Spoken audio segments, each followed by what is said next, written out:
Welcome to Bucharest, Romania. Now this is one of the most interesting capitals in all of Europe thanks to its contrasts. Some parts of this city are super beautiful and historic, and other parts are what you would call bombastic. So yeah, let's go have a look around and see what Bucharest has got to offer.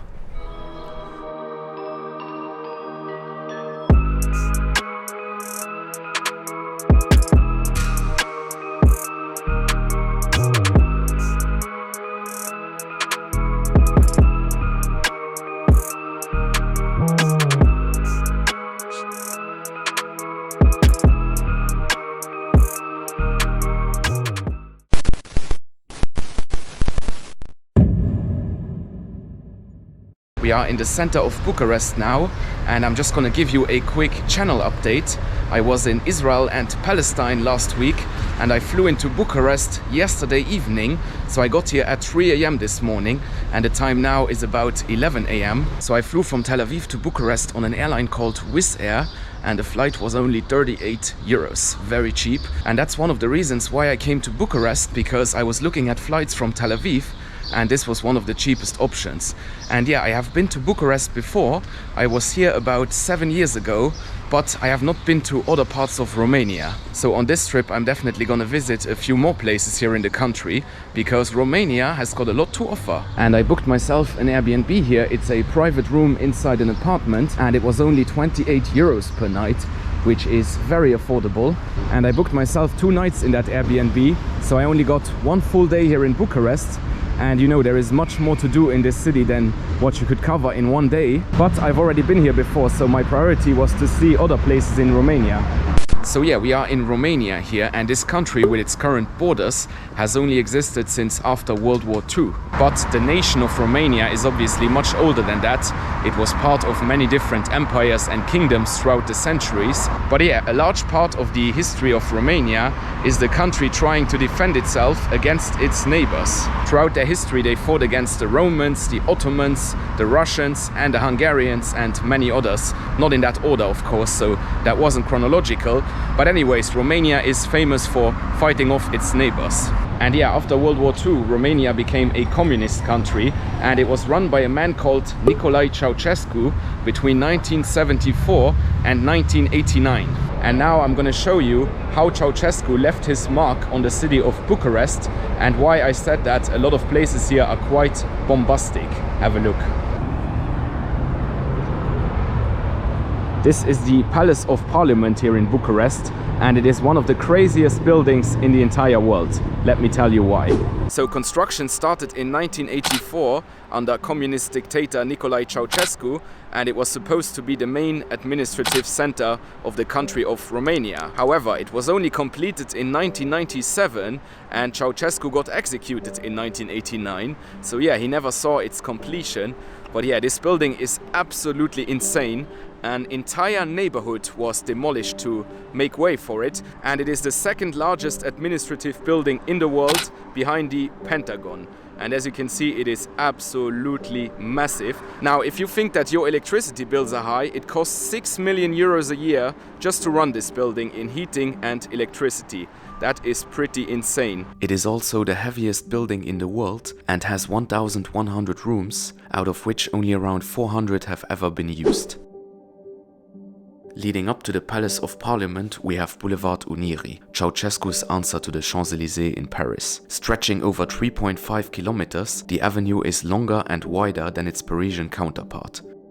So now you can see why this guy Ceausescu was a bit of a megalomaniac, and he actually went to North Korea in 1971 to meet with then leader Kim Il-sung, and apparently the adulation and incredible welcome from the masses that he received there turned him a bit crazy. I mean, he was probably crazy before that, but a few Romanians told me that his lunacy went up a few levels after that visit in North Korea. But yeah, that's enough about Ceausescu. Now let's head into the old town and see some beautiful historic parts of Bucharest.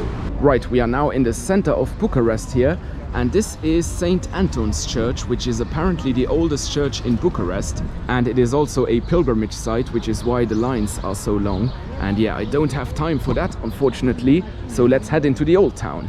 So apparently this neighborhood right next to the church here was completely destroyed by a fire in the 19th century, and that is why not much is left around the church, but the church itself somehow survived. And here you can see some more brutalist apartment blocks, and yeah, the contrasts in this city are just absolutely mind-blowing. So yeah, this is the historic center of Bucharest, and it is also a nightlife area, so you have lots of bars and restaurants here.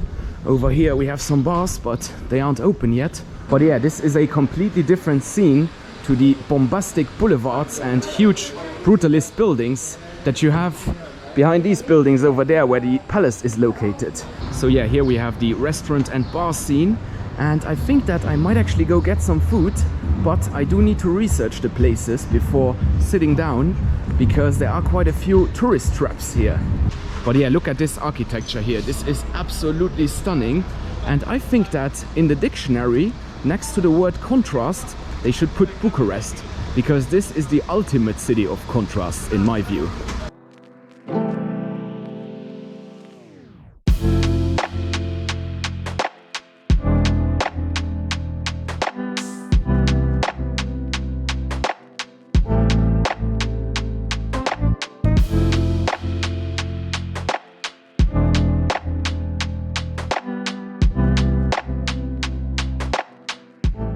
Now here in the historic center of Bucharest we have many impressive buildings, as you can see, and then here we have the Stavropoleos Monastery, which is apparently very beautiful.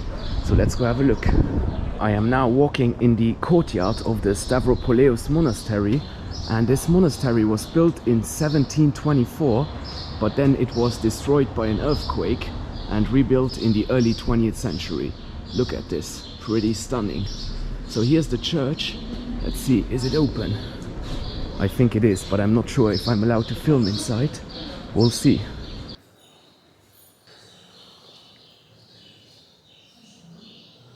That was the monastery there, impressive little church, and yeah, it is located right between all of these bars and restaurants and adult entertainment venues, which is quite ironic. Another interesting thing about Romania is the language. Now, the Romanian language is part of the Eastern Romance family, which means that it has Latin origins. Now, I am fluent in French and Spanish, and I also have a pretty decent understanding of Portuguese and Italian. And with Romanian here, I can actually understand quite a lot when I read it, because the words are similar. But then when I hear people talking, I don't understand it, of course, because I've never learned it. Another thing that might be more relevant if you are from outside of Europe is that Romania is not part of the Schengen zone. So Romania is part of the EU. They joined in 2007, but they are not part of the border-free Schengen travel zone. So that means that if your 90 days in the Schengen zone are up, you can come to Romania. Also, Romania does not use the euro yet. They will adopt the euro at some point in the future, but it's not exactly clear when. And right now, they are still using the lei. So I'm not sure what this building is, probably some kind of government institution. But yeah, this is socialism at its best. This is like a mini version of the Palace of Parliament. But then over here we have some beautiful 19th century architecture again. That is Bucharest. Now this huge building is actually the Palace of the Ministry of the Interior.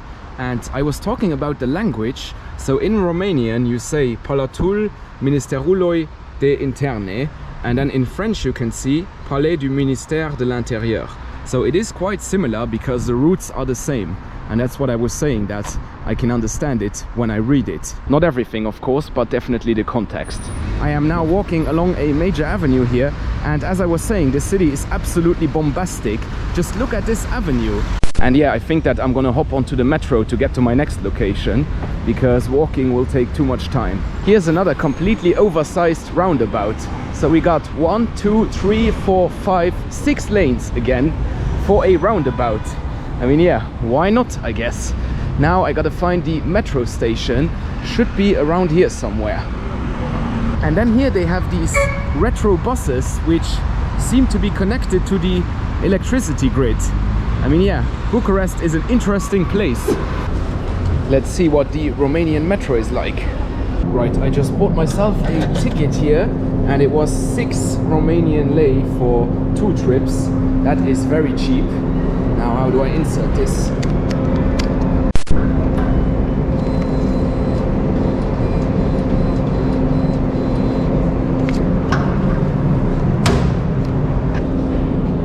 Now this station looks pretty old and run down, but the metro itself over there looks pretty new. Contrasts once again.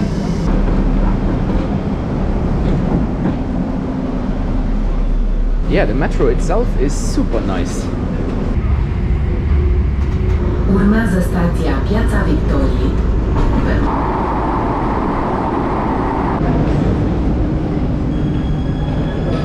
Now here we have a statue, and from the distance this looks like Charles de Gaulle, the French president. Is it really him? Let's see. Yes, it is actually him, Charles de Gaulle. Now I'm not exactly sure what his connection to Romania is, but he has a statue here, and the square is also called Charles de Gaulle. Alright, now let's walk to the next big monument here, which is one of the main landmarks in Bucharest. Alright, we are now at the Arcul de Triomphe, or Triumphal Arch, and yeah, I'm gonna walk somewhere else and then explain a little bit, because it is way too loud on this roundabout. So this Triumphal Arch was built in 1922 to commemorate Romania's victory in World War I. And the interesting thing here is that Romania didn't join the war in 1914, they joined the war in 1916. So when the war started, Romania, which was a kingdom back then, was neutral. But then in 1916 they joined the Entente, which was Britain, France and Russia, and then they won the war, and that's why they built this Triumphal Arch. And the Triumphal Arch here was designed by a man called Antonescu, who was one of the most famous architects here in Romania. And yeah, we are now in a park called Herastrau, and this is a lovely place. I mean, just look at it. You got this massive lake here, and just in good old Bucharest fashion, the park is absolutely huge. And over there on the other side of the water we have what is called the House of the Free Press. And this was built in the 1950s during communist times, when the press was anything but free. So yeah, pretty ironic name, but a very interesting building. And yeah guys, that is it from Bucharest, Romania. I didn't have that much time here because I'm moving on tomorrow. And yeah, there are so many more places to see here in Bucharest, especially museums. But I hope that I could give you a little taste of the city's contrasts. So yeah, thanks for watching and see you in the next one. Goodbye.